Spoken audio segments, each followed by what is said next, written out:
किसने लगाया था आरोप आपको? कल हम स्कूटी में आए थे तो मुझे आज का डेट दिया गया था जाति प्रमाण पत्र को लेकर, और जब हम आज गए हियरिंग के लिए तो सबसे पहले उन्होंने कहा कि हमने रिजेक्ट कर दिया है आपका और कुछ नहीं कर सकते। फिर भी मेरे वकीलों ने जबरदस्ती उनको कहा कि जब आप लिए हैं, टाइम दिए हैं, तो आपको सुनना पड़ेगा।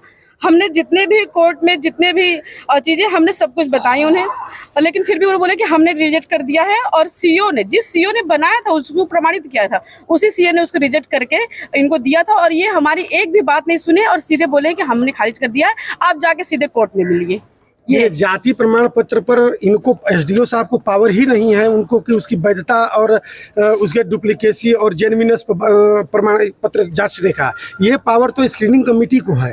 कायदे से स्क्रीनिंग कमेटी को इनको भेजना चाहिए था और बाकी इलेक्शन का फॉर्म स्वीकार करना चाहिए था। स्क्रीनिंग कमेटी का जो फैसला होता आता उसके बाद निर्णय होता।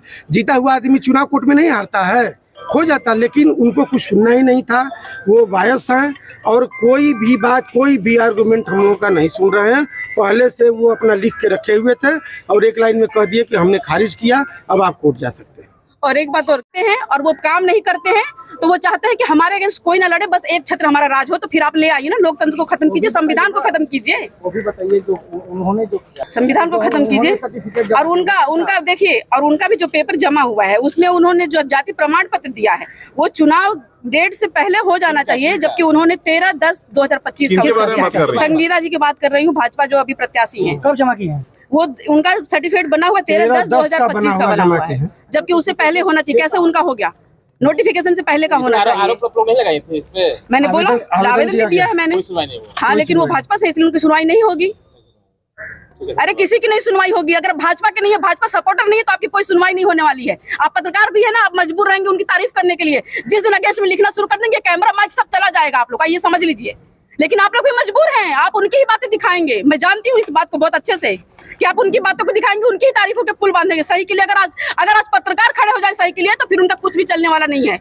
सिर्फ पत्रकारिता उनको इतना महत्व दे रही है। आप लोग लोकतंत्र की रक्षा कीजिए। लोकतंत्र की अगर रक्षा नहीं करेंगे तो आप लोग भी कहीं के भी नहीं रहेंगे। मैं ये बात बता रही हूँ आपको यहाँ से, कार्यालय से यहाँ तक कि दिल्ली से प्रेशर लगातार सीओ पे, आरओ पे बनाया जा रहा था। और सीओ मजबूर होकर, आरओ ने मजबूर होकर ये डिसीजन दिया है। उन्होंने कहा कि हम मजबूर हैं, और डीएम का भी लगातार प्रेशर आ रहा है। और इन्होंने अंदर बंद कमरे में आरओ ने कहा कि मैं मजबूर हूँ, मैं कुछ नहीं कर सकता। फिर आरओ किस लिए है? किस लिए फिर आप बनाए हैं चुनाव आयोग को? आप सर्टिफिकेट दीजिए ना, अपने कैंडिडेट को सर्टिफिकेट दीजिए। चुनाव का क्यों, लोकतंत्र का क्यों आप मजाक उड़ा रहे हैं? फिर ऐसे किसका प्रेशर था इनके ऊपर? भाजपा का प्रेशर है, अमित शाह का प्रेशर है, मोदी जी का प्रेशर है। किसका प्रेशर नहीं है? और कैमूर डीएम का भी प्रेशर है। इन्होंने खुद अपने मुख से कहा है, इस बात की मेरे पास रिकॉर्डिंग नहीं, लेकिन इन्होंने कहा कि मैं मजबूर हूँ। आगे क्या करेंगे? उन्होंने कहा कोर्ट जाइए, तो कोर्ट जाएंगे, बिल्कुल कोर्ट जाएंगे।